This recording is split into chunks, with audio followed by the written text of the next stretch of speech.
This is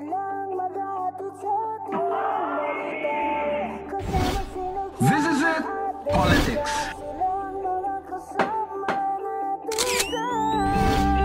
Latest dihis ng showbiz. Ako na, Dira!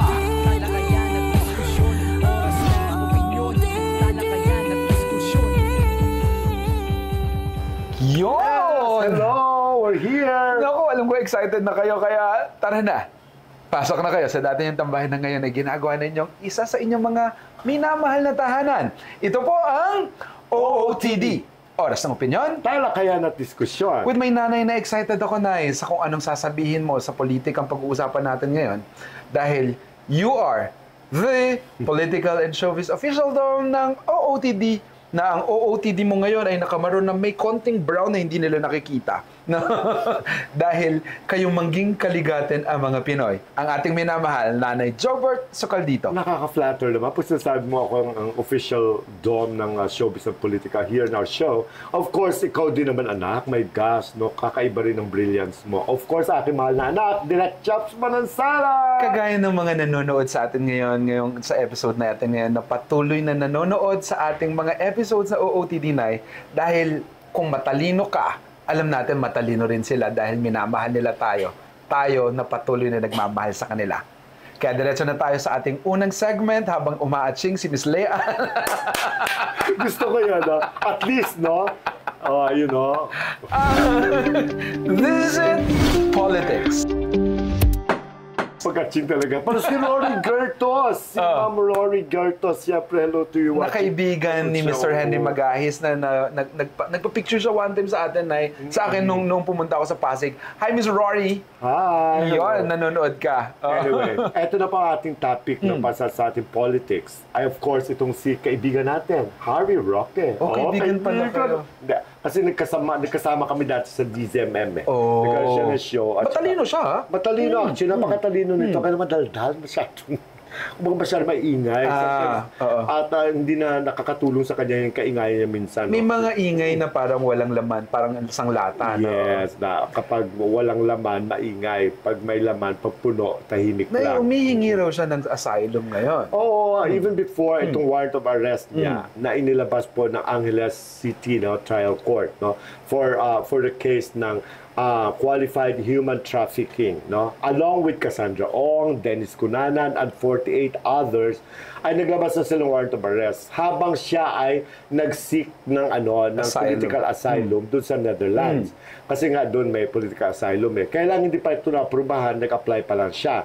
Okay, it will take a year and a half yata bago ito madesisyonan ng Netherlands, no? 'Di ba kasi naglabas na nga ng non-bailable na qualified human trafficking case ang Angeles City Court, no, against dito nga kay Roque, Cassandra Ong, and 48 others, no, dahil nga sa partisipasyon nila sa Pogo, doon sa Porac. Remember, yung whirlwind, kung saan ay tumatay yung parang mataas official dito sa Cassandra Ong, na sila daw ang service provider nitong Lucky South 99. Pag sinabing service provider, kumbaga hindi daw sila connected doon sa Lucky South 99, kliyente lang nila ito na umuupa doon sa property ng whirlwind para makapag-run sila ng na pwedeng lumusot. Yeah, totoo naman yun. Pero ngayon, since siya ang nag-represent kay Cassandra Ong as her lawyer, tinulungan niya si Cassandra Ong dito sa PAGCOR para ma-renew yung contract ng Lucky South. Oo, kasi sila napapatakbo ng kanang casino doon at saka iba pang businesses doon sa Pogo Hub na yon na di man owned by Whirlwind. Kumbaga sila nag-provide dito ng mga computers, sila nag-provide ng mga even tao. Yung mga empleyado. Pwede naman. Pwede naman yun. Kasi syempre, mga umisyon, bayaran naman sila. Para itong Lucky South na to ay mag-ooperate na lang. So ngayon, di ba, napatunayan that time, no, napag-alaman sa investigasyon na napakarami palang naging biktima ng human trafficking doon. Yung iba may pinatay, may mga ni-rape, may mga nasaktan, may mga foreigners, may mga locals. Kaya nagkaroon ng kaso dito sa Pilipinas. Pero yung kasong ito ay was ongoing, wala pang warrant of arrest when he flew Diba? Kasi ang kaso lang niya na pending that time was yung contempt of court ng Quadcom. Namuntik na siya makontempt noon. Na-contempt talaga siya. Na hindi siya, dahil hindi siya sumasagot. Hindi siya sumipot sa mga hearings right after na nangako siya na isasubmit niya yung 7 dokumento yata. Kasi sabi niya na marami siyang, kasi ang dami niyang pera eh. Diba? Sabi niya, nabenta niya yung isang lupain. Yan. Oo. Yun ang hinihingi sa kanya ng Quadcom na isubmit niya mga papeles na kung paano lumobo ang kanyang pera at saka mga salin niya, yung among others, ng mga 7 documents yun. Na hindi nangyari. Na hindi na niya sinipot yung sunod na hearings. At nakaalpas siya, nakaalis siya secretly. Hindi naman siya, kahit na malaman pa rin naman ng bansa. Kasi lookout bulletin lang naman, hindi naman siya pwedeng i-hold. Kasi wala siya hold departure order. Lookout bulletin lang para malaman na mamonitor kung nasan siya. Hanggang sa, di ba, nagyabang pa nga siya. Parang yabang dating sa akin when he was in Dubai yata, na parang bang, huli niyo ako. Parang ganun dating eh. Parang ganyan. Nandito ako sa Dubai. Kasi doon niya sinasagot legally yung mga, siguro mga kaso sa kanya rito, yung mga papeles, pupunta siya sa embassy at pin-forward dito ang kanyang makasagutan. Hanggang sa finally ay nalaman natin that nandun siya sa The Hague. Kasi nga, ando doon He was supposed to be a part of the legal team of President Duterte na hindi naman nangyari kasi hindi siya isinama sa legal team na mag-represent kay President Duterte sa The Hague. So ngayon, nandoon siya. Nag-live siya na eh. At sabi niya, tara, mag-welga tayo. Grabe yan. Ikinagalit ngayon ng administrasyon Alam mo, na to. has been, iniisip ko, inciting to sedition din itong ginagawa niya. Pero syempre, wala tayong kaalaman niya. Si Gilberti may know. Kasi mga legal terms na naman niya. Pero ang doon, ang kanyang pinagmamalaki, because since hindi rin na siya kasama sa legal team, ang ginawa niya, he sought for political asylum. So he applied, no? So medyo matagal nga raw yan, 1 or 1.5 years bago madesisyonan. Ngayon, naglabas very recently lang, parang last week lang, ng warrant of arrest laban sa kanya. Kasama siya doon. At saka ngayon, ang problema ngayon, ay pinapauwi siya sa Pilipinas para pinangkasong ito kasi ang ating bansa ay nagsisik na maaring humingi ng tulong sa Interpol because wala tayong extradition treaty sa Netherlands. But, lalo pat hindi tayo member ng Rome Statute anymore, pero member tayo ng Interpol, which also member din ang Netherlands. Di ba ganun naman ang kooperasyon ng pwede pa rin. Yeah, country to country. Yes. Kumbaga kasi tulad itong kay President Duterte, di ba, humingi sila ng tulong sa ating government para madala doon sa The Hague, through Interpol. Pero hindi na sa ICC yun. Hindi ICC yun. Yes. Interpol ang connection niya. natin. So ngayon ang Interpol ay lalapitan man ng Pilipinas para i-extradite itong ating kaibigang Harry Roque, di ba? Ating mistisahin natin kaibigang Harry Roque. Ngayon, si Harry Roque may depensa. Sabi niya, hanggat hindi raw lumalabas ang approval ng pagsisik niya ng asylum, ay hindi raw siya pwedeng iuwi dito. Alam mo, sabi ko, inisip ko lang logically ha, I don't think he is right here, kahit magaling kang lawyer, Tony Roque. Ako hindi ako abogado, pero inisip ko lang, hindi ka pa ina-aprobahan for political asylum. So meaning, you're just one of those who are applying. So wala pa jurisdiction sa iyo ang Netherlands as the political asylum is concerned. So pwede ka pa talaga pauwiin. Because syempre, aralin pa ng Netherlands kung bakit kanila i-grant ang political asylum kung sakali. Kasi you have to prove that you are being persecuted here, that there's torture involved, kung sakaling pauwi ka rito, kung whatever it is. Pero ito isang criminal case na dapat mong harapin, dapat harapin mo personally. Di ba sabi nga ng Secretary, ni Attorney Sal Panelo, former legal advisor President Duterte, na kapanalig niya yun, kaalyansa nila yun. Sabi niya, you are a lawyer. Alam mo, you should come home. Defend yourself in court. Dapat kung hindi sila good. Ha? Mukhang hindi sila good kasi mukhang nababangayan yan, napapalinigan. At parang abogado yan, Pero tama sa Attorney Sal Panelo. You have to come back here. Kasi this is a criminal case. At ito'y non-bailable. Kung wala ka talaga at hindi ka guilty, mapapanalo mo kaso. Yes, it depends sa mo sarili mo rito. Prove the, actually, burden of proof nasa prosecution yan eh. Kung sakali basta dumating ka dito, defend yourself, doon na lang natin malalaman kung ikaw nga ay guilty of this. Kapag nailatag mo na mga ebidensya mo that you're not guilty, malalaman natin yan. Ano, ang kiniklaim niya kasi parang politically motivated itong case na ito. Lagi na lang yung sinasabi nila eh. But there is a case. You have a warrant of arrest. Patunayan mo that you're not guilty. Patunayan mo that this is politically motivated. Kung wala ka tagang involvement with Lucky South, patunayan mo kasi nandun ka sa board nila eh, na ikaw isang legal advisor eh. So meaning, kasama ka taga sa plantilla nila. Sa totoong buhay na, isang mapormang tanong lang. Kung ikaw si Panelo, ay si Harry Roque, nandoon ka na sa Hague at meron kang ganitong kaso, gugustuhin mo pa bang umuwi? Wala akong choice. You can run but you cannot hide. So ikaw personally, babalik ako. uwi ka kasi hindi ka mag-guilty, di ba? Yes. Kasi the fact that alam ko hindi ako guilty, just kung magpatayan tayo, patutunayan ko sa inyo na hindi ako guilty. Kapag guilty ako, that's a different story. Kasi alam ko ng kahinatnan ko. I love that. Makukulong ako. Dahil for good. Kung alam kong guilty ako, uuwi pa ba ako? Kumbaga, susugal na ako. Alam mo yun? Mali yun, yes, of course. Mali yun. Sa totoong buhay lang ito na eh. Real talk lang. Real talk lang. Pero kung alam ko yung sinasabi that he's not guilty of anything, why not come home? Diba? Come back home. Patunayan mo dito na wala kang kasalanan. It's better here in the Philippines. Kasi kung noon pa lang, umuwi ka na rito yung sa contempt ng Quadcom, Diyos ko, ilang araw lang naman ang detention niya, wala pang 10 days, maximum na yata, tapos na. Naayos mo na yun kung hindi ka guilty. Tapos, yun nga lang, baka isinabay na lang paglabas ng warrant of arrest. Pero matagal na yun hindi ka umuwi. O ngayon nadagdagan ang problema mo. This time, you are obliged to come And this is something serious. Yeah. At saka na, huwag niya kalimutan hindi dahil sa kagustuhan niya makauwi. May Interpol. Huhulihin ka. Darling, hulihin ka. Si Cassandra Ong nga na nasa Hong Kong, sa Indonesia ba? That time. Hindi, lalayo ka pa. Kung si President Duterte nga, nasa Pilipinas. Kinuha ng Interpol, dating Pangulo, ikaw Attorney Harry Roque ka lang. Kumpara kay Duterte. Para hindi ka patuloy Interpol, hindi ka makakatakas sa Interpol, you're just nobody. Darling. Darling. Alam mo na. Lalo na sa mundo, sa gobyernong ito. Lalo na ngayon. Mainit talaga sa mga mata ng mga Marcoses. Oo. Kasi ingay-ingay mo rin dahil. Minsan tahimik lang tayo. Para ako. Naku. Yan na. Ikaw, Odi, dyan, ano masasabi mo dito? Ang galing mo talaga doon, Nay. Ano masasabi mo dito? Naku, pwede ka na mag-comment about the things that's happening to the lawyer, the attorney Harry Roque. Ako sa akin, kung ako siya, patahimik na lang muna ako, lalo na kung alam ko kung ano ang totoo. Totoo. At hintayin ko na Interpol. Huwag ka muna, puro ka na press con sa social media. Para ka rin si Idol Sara mo. Idol Sara mo. Tama naman yung press con. Manahimik ka.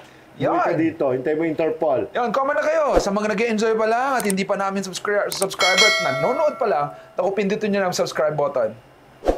Mag-enjoy tayo dito. Ayan! Yun, pagkatapos kay Harry Roque. Diretso na tayo sa ating next segment of Latest Biz ng Showbiz. Nagulat ako. Nasa Amerika na pala si Mystica. At ang forma na yan. Oo, yung kailan na, di ba sa Cavite siya? Tapos naalala mo, di ba nag-guest sa Batang Quiapo ba? Yes.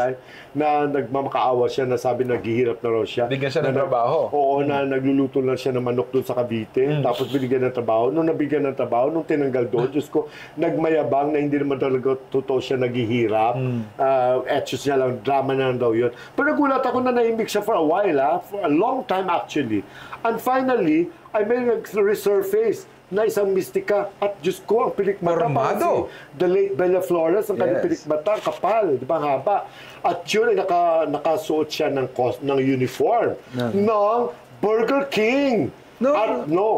Pang general manager. Pang general manager ng Burger King. It's a suit. Yes, sa Flamingo. At pag sinabing Flamingo, napuntahan ko na yun. If I'm not wrong, that's in Las Vegas. Vegas, Las Vegas, Nevada, USA, di ba?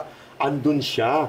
At pinakita pa yung video na kumakain siya, di ba? Kasi yung kaibigan ko na hi Eileen, nakita niya nga raw si... Nandun nga? Nandun nga sa Las Vegas? Pero hindi raw siya manager. Ano siya? Crew. But teka lang, Crew ka naman eh. Ba't sinasabing manager ka? Ba't kinahiya ang pagiging crew? No? Parang wala naman talagang mali kung at least marangal yung pinagkakitaan niya marangal. Kung baga, parang nagtataka ang mga netizens na bakit kailangan niyang sabihin na Manager siya. Kung manager siya, fine. Walang problem. Yeah. Kung crew ka, that's better than no offense meant, being a lap dancer, darling. Yes. Na dating trabaho yes. mo. Oo. Kumbaga, disente sa karamihan, sa normal na paningin ng mga tao.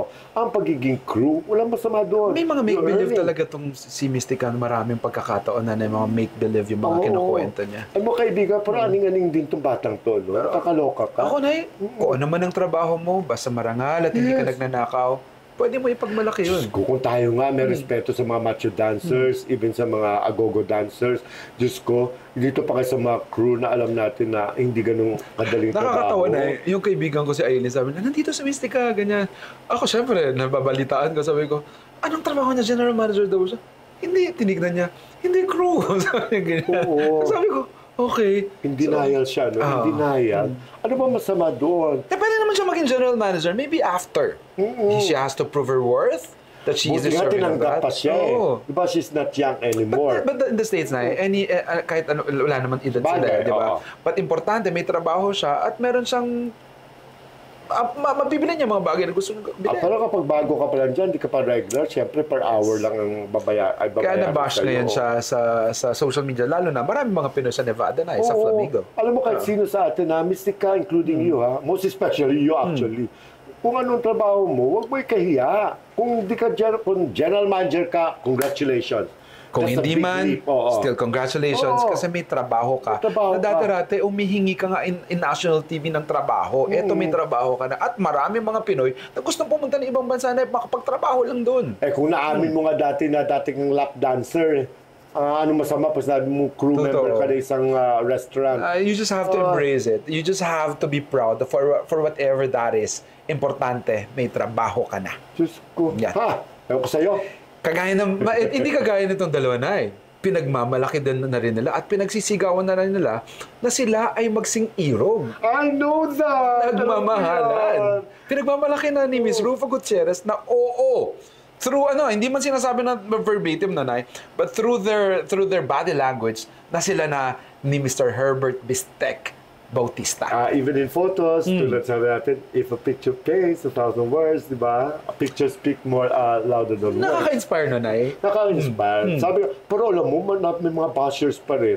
Just because kasi Rufa kasi is So tall. Tapos Herbert is medyo small eh. So parang feeling na parang mga odd pair, parang hindi daw bagay.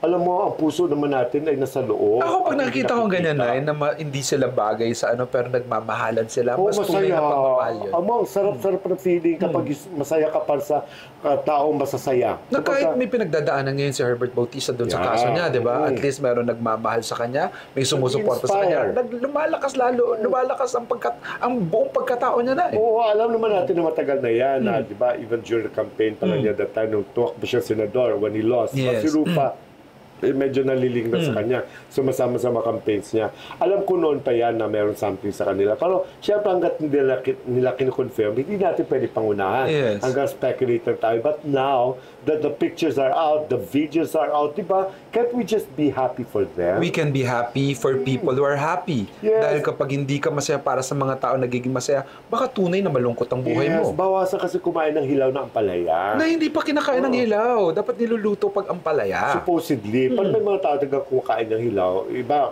pwede na. They Kung like hindi hilaw, medyo salad. salad. Pero iba talaga may nakikita kung tao Na kumakain. inuugali ang ampalaya. Oo, ang dala-dala nga niya pagka-bitter niya. Pagka-bitter niya. Pero kay Mr. Rufa Gutierrez, kay Herbert Bautista, you are an inspiration. Oo, just go on. Huwag niyo pansinin yung mga tao dyan na naiinggit lang, di ba? Ayaw nila sa inyo. Siguro, mayroon sa axe to grind against you. Wow! Oo. Parang parang politics lang. Sorry, dating politiko naman, Sir Herbert.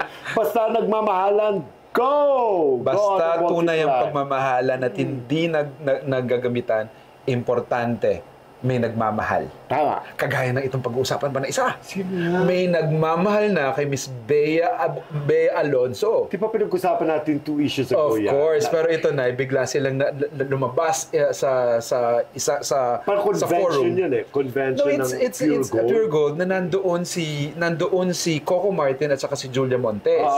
Na biglang lumabas din si Bea. At saka si Vincent. At yung Vincent na boyfriend na ngayon. Yeah. Kumbaga, di ba, ang sarap? Di ba, marami nagsasabi. Alam mo na ko, titignan ko yung mga comments ng mga netizens. Napakayaman na ipinalit ni Bea kay Dominic Roque. May pagmamalaki niya na eh. Oo. May pera rin naman si Bea. Kumbaga, At may pera din naman si Dominic kung tutusin mo. Pero konti lang.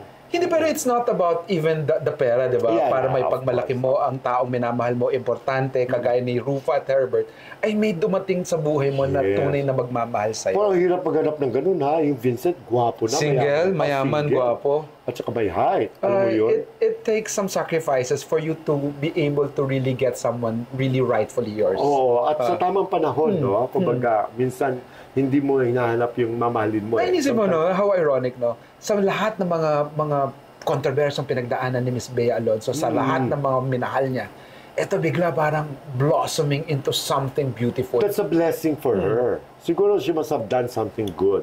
That's why she's blessed with this kind of, ang hirap kasi sabi nga, you just bump into somebody na sometimes magugulat ka na lang na nag-align ng mga stars nyo, ang mga puso nyo ay nagdikit. Alam mo yun? Ang sarap. Ako lang na parang ang sinasabi lang ng kwento sa akin nitong Miss Bea na to na kahit nasaktan ka, patuloy ka lang maniwala na may taong nararapat at darating para sa'yo at dumating na siya. Oo. Congratulations. Sana tuloy-tuloy na yan. Sana makarinig na tayo ng wedding bells. Kasi siyempre, Bea is not getting any Of younger. course. At mukhang Diba? papunta na doon na eh. Oo, sana nga. Mukhang papunta na doon. Sana nga. And we wish you well. And you take care of that relationship, because it doesn't happen every day. At minsan na mas maganda talaga na ang isang artistang sikat na kagaya ni Bea Alonzo ang mapapangasawa Ay, ay hindi isang... artista. Ay, hindi artista. Hindi- Mas effective. Yes. Ah, No, itong susunod, effective. ano? Kahit single siya.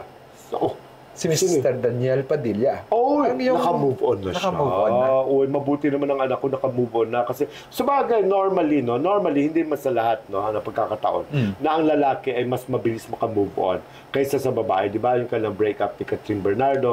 Pinalalabas na ng kampo ni Catherine that Catherine has moved on. Pero nakikita natin, we read between the lines, na syempre, it's not easy for her to move on that fast, no? Na parang hanggang ngayon, syempre, may mapagkakataon kasi na nakikita pa sila sa ibang mga events. Pero si Daniel totally moved on na raw. Naging model siya sa front page. Anong tawag doon? Rolling Stone. Rolling Stone. Anong tawag doon sa Magazine. magazine? Ikaw yung pinaka-cover. Cover. So naging cover siya. Tapos the mom na ang kanyang nanay, I was just so proud. Carla. Si Carla. Proud mama. Para sinasabi na ang anak ko ay nakapag-move on na Mabuti unti-unti. naman. Alam mo, di ba yan naman ang wish natin sa mga tao na who broke, nagbe-break na ng mga tao. So, syempre gusto natin magkaroon sila ng acceptance and eventually move on and pag may dumating na bagong partner, start all over Kay again. Daniel showed yung pagiging real gentleman na kahit kung ano man yung mga ibinato sa kanyang mga storya at pinukol sa kanyang mga kung ano-ano mga storya, he kept his silence. Oo, hindi siya pumatol, ha? Wala kang narinig ng mga depensa sa kanya, kahit na masyado na siya nilalambas ng iba. Pero in fairness, gentleman talaga ang bata niya. Kaya nakaka-proud siya. Alam natin na natakot din ang kampo niya na baka bumagsak bigla ang kanyang karera. Kasi totoo yan. Kadalasan naman talaga kahit pareho sikat ang mga partners, no? Artista, no? Babae at lalaki, mga love team. Pag naghiwalay yan, normally nagsasuffer ang lalaki. But, normally, pero dito, at least na-maintain niya, nabawasan. Hindi man ganoon yung kagaya, at least he maintained yung status niya as an actor na tinitingala at minamahal ng kanyang mga fans. Kasi may talent, mabait, at saka may takot sa Diyos. Na importante, ang pamilya niya ay hindi niya iniwan mula umpisa hanggang ngayon. Kaya talagang suswertihin ka kapag gano'n ugali. At saka maganda rin ang family support sa kanya. Oo, yan Carla. At hindi na wala yan, Miss Carla. Oo, si Carla Estrada. Sabi ko, Carla Abiliana. Carla Estrada. Carla Estrada. Oo, yan ang nanay niya. talagang in fairness to her, talagang pinaglaban niya anak niya. She stood by him. Isang inang mapagmahal, tunay na nagmamahal, na kapag alam niya kailangan siya ng lakas na anak niya, ay nandiyan siya. Nay, kahit ang dami ng mga kalaban noon. You cannot question Carla as a mother. Mabuting ina yan. Kaya naman binabalik sa kanyang pagmamahal. Kaya nga. Congrats, baby! Danielle, Looking DJ. forward to more projects with you. Yes. With you talaga. Yes, na-miss ka namin. We love you, Danielle. Alam mo naman yan ever since that I just love you, baby. Of course, maraming salamat sa ating sponsor, ang Deluxe Spa!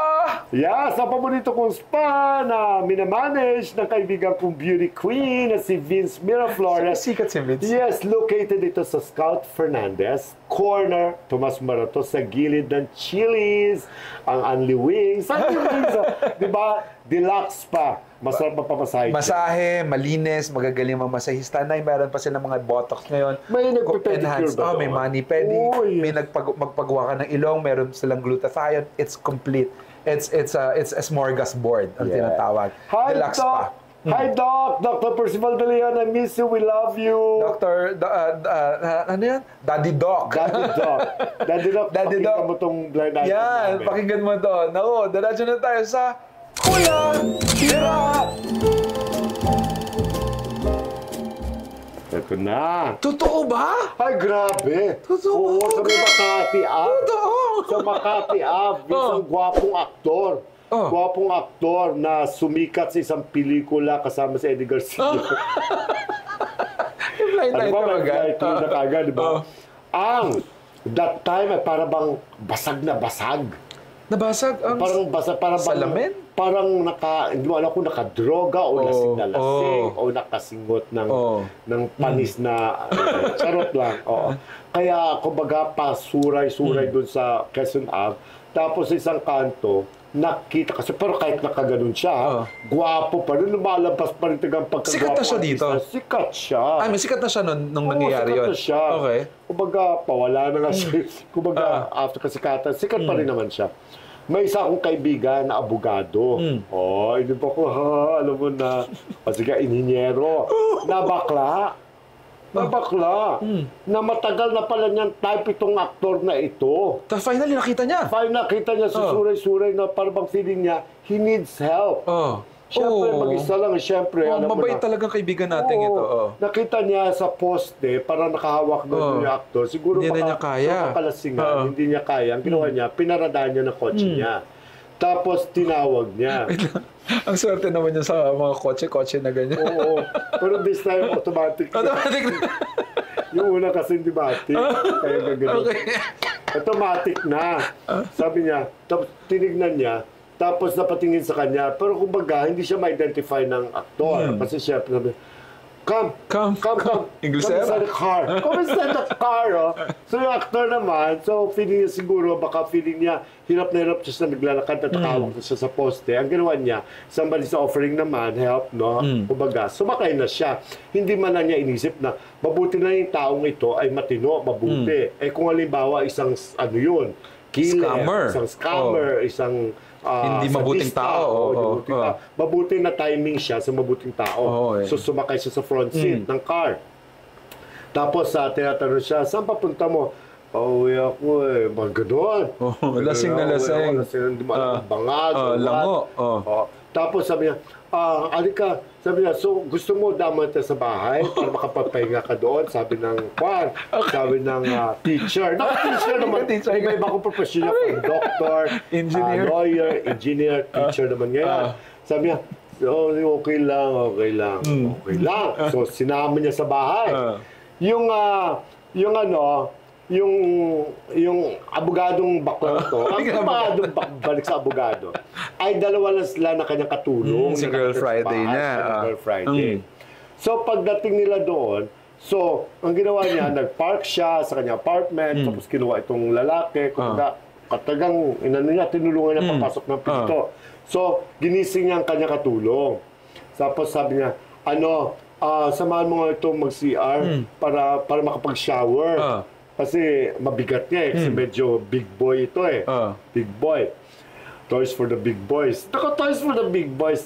So, pumasok ang katulong. Babae ito, ang katulong niya. Oo. Ang swerte, pinaliguan niya si Baguette, si lalaki. Pinaliguan niya talaga, sinabon niya and everything. Na parang bang, she played mother. She played mama to the boy. Mama care. Mama cares, di ba? So, ang ginawa niya, pinaliguan niya, sinabunan niya, sinyampo niya, pati si Junior ay nilinis May niya. Junior? Linis baba. Nilinis niya hanggang sa napunasan na niya. So, napunasan na niya, in-endorse na niya kaya. Endorse! Tony, eto na. Clean na. Tapos, Take it away! Take it away, JQ. Tapos si Katulong, pumunta sa kanyang kwarto na. Ganyan siya doon. Pero sa isip na So, natulog na sila. Jackpot na siya. So, natulog na si attorney at saka si Magic Boy. Oo, natulog Si lang. Magic So, Boy. yun na yung tapos na tayo. Oo, na-finish niya. Natulog lang. Diyos ko, type niya, palalagpasin niya. Ang swerte naman itong... Ang swerte niya, alam mo, attorney na to. nung nagbagsak yatang, joke lang, nang lahat ng blessings nasa loob Sa na kanya. lahat. Oh. Ayun, so na-finish niya. Pero alam mo, many years after, nagkita na sila nitong Bagets na ito. Hindi maalala ni Bagets. Oh, malamang. Oo. Kasi, unang-una, bangag naman siya yata. Oh, pero nung pagkagising, di ba, dapat naalala Oo. niya. Oo. Pero maraming beses lang nagkikita kasi may isang friends attorney na kaibigan din ni actor, na dinadala. Minsan nagkikita sila, nagdi-dinner sila. Pero hindi niya maalala. Hindi naman in-open up ni Bading na sa kay pero wala taga naalala yung actor na merong nangyari sa kanya that day. Kaloka, no? Na yung pangalan ng artista may O? At saka sa apelido? Oo! Nandoon. May G din. Diyos ko, meron nga siyang parang naalala mo yung mga nauso dati kapag mga plaka, Ano plaka? cassette. After that, di ba? Alam mo na. Plaka, yung evolution ng Evolution plaka, ng cassette, CD yan, tsaka Betamax. Betamax. Ganyan. Cassette. Ayan, ha? Yan na. Alamin nyo na kung sino wala yan. na siguro raw 4 niyan, no? Sigurado. Pa ka. Pero yung kwan, hindi naman siya nagbabangag na ngayon. Sa sugal naman siya nabibisyo. Ayan, ha? Pero sumikat siya, nanay? Oo, sumikat Pero siya. nawala nga lang. Ang Pero galing-galing mo. he's a very good actor. Prolific. Yan na, mga OT-jans. Naku, pwede na kayong magsabi kung sino siya. You can put your kung sino hula ninyo, pero madali naman siyang hulaan. No? Ayan! Naku, sana naging maganda ang oras ninyo with us. Ngayong oras na ito, Nay, nasa Ilocos Sur kami sa National Festival of Talent na parang project ng Department of Education. Yes. Kinuha nila ako kasama si Sir Henry Magahis bilang isa sa mga judges ng readathon nila. Yon. Sa lahat ng mga nanood, maraming salamat. Karang na Kapampangan na patuloy yung manalbekya kami. Marakala salamat. Yes. Advance happy birthday tomorrow kay the late superstar Nora Honor. We love you. May 21 tomorrow. Oo nga, Of course, aking pinsan si Mary Ann Torcella who celebrated her birthday noong May 18 na sinamahan ko sa music box sa kanyang birthday sa Lubong ng Happy 17. birthday. Happy birthday to you. At saka ang aking sister, my late sister, sa Ate Baby, sa May 23 naman, ang kanyang birthday. She's in heaven now. Thank you. Sa mga OOTs natin, sa mga Team Replay, Team OFW, Team No Skip, at lahat ng mga nagpakulay ngayong oras na ito, maraming salamat. Abangan nyo kami uli. Live na live kami on Thursday. Yeah! Oo. We will see you again May 22 at maraming salamat. Ito po ang OOTD. Oras ng opinion. Talakayan at diskusyon. With my nanay na napapasaya mo ang mga OOT dyan sa mga blind items mo, Nay, dahil ikaw lang ang nakakaalam ng mga bagay na ganyan. Naku, nakakatuwa yan ang ating minamahal nanay, Jobert Socaldito. Thank you so much, anak. Good luck sa inyo, anak. Direct Shop sa Manansala at kala Sir Henry Magahis dun sa Ilocos Sur. Thank you. At of course, maraming salamat kay Leanne Miklat, Heredera de Manansala, and of course, sila Raymar Buado, ang ating editor. Maraming salamat. I'll see you again, Nay. Take away ko lang, Nay, totoo, tunay nga, na hindi mo kailangan mong ipagmalaki kung ano ang trabaho mo. Hindi mo ikakahiya. Yung kay Mystica, sana may matutunan ka. Sana magbago ang tingin mo na kung maliit lang ang sweldo o maliit lang yung posisyon mo, ipagmamalaki mo pa rin yun dahil isang marangal na trabaho yon. Patuloy tayong maniwala na tunay nga na mabait talaga ang Diyos. And to God be the glory. Bye-bye. We love you.